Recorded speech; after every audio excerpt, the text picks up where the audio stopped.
Perkenalkan, saya Fatma Rizky Effendi dengan NIM akhir 065. Saya Kansa Naila Rafida. Pada video kali ini saya akan membahas mengenai model pembelajaran kooperatif, yakni melalui metode STAD. Nah, seperti apa nanti metodenya dan juga implementasinya? Jangan kemana-mana, tetap stay di video saya. Oke, baik. Pertama, kita akan memulai dari pengertian dari STAD itu sendiri. Nah, STAD itu merupakan kepanjangan dari Student Team Achievement Division, ya, yang mana teori ini dicetuskan pertama kali oleh Slavin. Pengertiannya, yakni menurut Slavin, STAD adalah metode pembelajaran kooperatif di mana siswa bekerja dalam kelompok kecil yang heterogen untuk saling membantu dalam belajar dan memahami materi. Setiap anggota kelompok memiliki tanggung jawab untuk membantu kelompoknya mencapai suatu keberhasilan. Yang mana nanti keberhasilan kelompok ini dapat dinilai oleh guru melalui pencapaian individu dan juga kelompok. Dalam kata lain, inti daripada STAD yaitu mengelompokkan peserta didik menjadi kelompok-kelompok kecil di dalam kelasnya, yang mana dalam klasifikasi setiap kelompok itu sifatnya heterogen atau tidak harus terpacu pada suatu acuan. Nah, dapat disimpulkan pengertian STAD sendiri yakni adalah salah satu model pembelajaran kooperatif di mana siswa bekerja dalam kelompok kecil untuk mencapai tujuan akademik bersama. Dalam metode ini, siswa dikelompokkan secara heterogen, kemudian mereka belajar bersama dan saling membantu memahami materi. Setiap siswa bertanggung jawab terhadap pemahaman individu serta keberhasilan kelompoknya. Kunci dari metode ini, STAD ini, ialah bagaimana para peserta didik mampu bekerja sama, mampu saling tolong-menolong, mampu menyampaikan argumentasi secara baik menyampaikan argumentasi ataupun menerima argumentasi. Kemudian, tentu setiap model pembelajaran itu memiliki kelebihan dan juga kekurangannya masing-masing. Nah, yang pertama-tama saya akan menyampaikan terkait kelebihan baik dari guru maupun bagi peserta didik. Nah, kelebihan penggunaan STAD bagi guru yang pertama itu mampu mendorong kerjasama siswa. Yang kedua, meningkatkan motivasi siswa. Yang ketiga, mengembangkan tutor sebaya. Nah, yang dimaksud yang ketiga ini mengembangkan tutor sebaya itu adalah bagaimana para siswa itu dapat menjadi saling tolong-menolong. Tidak hanya akhirnya para guru yang melakukan semua penyampaian materi, semua evaluasi, semua dan sebagainya. Tetapi guru, manfaat bagi guru akhirnya para peserta didik mampu menjadi tutor terhadap teman sejawatnya. Yang keempat yaitu meningkatkan kecakapan individu dan juga kelompok. Karena memang esensi dari STAD adalah berkelompok, maka kemampuan kecakapan setiap individu dan juga kelompok menjadi tolak ukur dalam penilaiannya. Yang terakhir yaitu mengurangi konflik di antara peserta didik.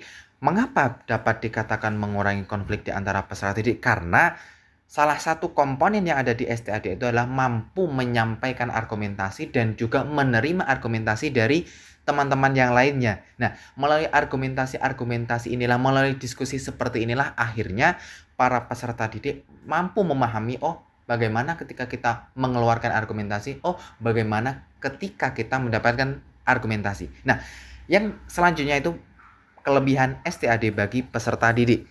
Yang pertama, peserta didik bekerja sama dalam mencapai tujuan dengan menjunjung tinggi norma-norma kelompok. Yang kedua, siswa atau peserta didik aktif membantu dan memotivasi semangat untuk berhasil bersama.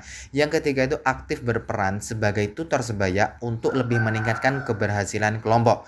Yang terakhir, interaksi antar peserta didik seiring berjalannya waktu yang mana nanti akan mengalami peningkatan kemampuan mereka dalam berpendapat. Kemudian setelah kita membahas terkait kelebihan, tentu ada kekurangan setiap model pembelajaran atau STAD yang saya sebut di sini. Nah, yang pertama bagi guru, yakni kurangnya kontribusi dari siswa berprestasi rendah. Tentu jelas hal ini dapat mempengaruhi terhadap efektivitas pekerjaan kelompok. Yang selanjutnya, siswa berprestasi tinggi bisa merasa frustasi. Lah, kenapa kok bisa dikatakan frustasi? Karena ketika siswa tersebut atau peserta didik tersebut merupakan yang memiliki prestasi tinggi, lalu dia mendapatkan teman-teman sejawat atau teman satu kelompok yang memiliki prestasi rendah, maka ia akan lebih mengunggulkan dirinya atau dia merasa bosan terhadap model pembelajaran seperti itu. Nah, yang ketiga yaitu membutuhkan waktu lebih lama. Jelas, karena ketika berjalannya STAD ini harus ada diskusi. Lah, diskusi inilah yang akhirnya itu membutuhkan waktu yang lama. Terus selanjutnya juga ada nanti terkait umpan balik dari guru lah, yang mana nanti guru akhirnya menilai satu persatu setiap kelompok itu bagaimana mereka melakukan diskusi kelompoknya. Nah, selanjutnya itu kekurangan STAD bagi peserta didik. Yakni yang pertama, sejumlah siswa mungkin banyak yang bingung karena belum terbiasa dengan metode seperti ini. Yang kedua, membutuhkan waktu yang lebih lama untuk siswa sehingga sulit mencapai target kurikulum. Kenapa bisa dikatakan demikian? Karena semakin lama pembelajaran itu bukan berarti menjadi kunci semakin pahamnya para peserta didik terkait materi yang disampaikan, tetapi harus sesuai dengan waktunya, harus sesuai dengan muatan materinya. Maka untuk waktu yang lama tidak bisa menjadi kunci keberhasilan suatu pembelajaran. Dan yang terakhir, kekurangan STAD bagi peserta didik ialah menuntut sifat tertentu dari siswa, misalnya sifat suka bekerja sama. Nah, kenapa bisa dikatakan kekurangan? Karena mungkin dari beberapa peserta didik itu menjadi sosok atau menjadi anak yang memang dia itu individual. Nah, individual inilah yang akhirnya menjadi kekurangan dalam penerapan STAD. Karena apa? Karena di STAD ini akan menuntut peserta didik untuk bekerja sama, bukan bekerja sendirian. Saya Kansa Naila Rafida akan menjelaskan langkah-langkah pelaksanaan STAD, metode pembelajaran STAD. Tujuan metode pembelajaran STAD ini adalah untuk mengembangkan keterampilan intelektual, kemampuan bekerja sama, dan pemahaman mendalam terhadap materi pembelajaran. Melalui pembelajaran metode STAD pada materi cerita rakyat kelas 10 SMA, peserta didik diajak untuk berpikir kritis dalam menganalisis unsur-unsur cerita seperti alur, tokoh, dan pesan moral. Selain itu, siswa juga didorong untuk memecahkan permasalahan bersama dalam kelompok, sehingga mereka dapat memahami cerita rakyat secara lebih mendalam dan kolaboratif. Adapun bentuk pelaksanaan dari model ini yakni pada cerita rakyat Saijen dan Ikan Todak sebagai berikut. Yang pertama, penyajian kelas. Guru langkah-langkahnya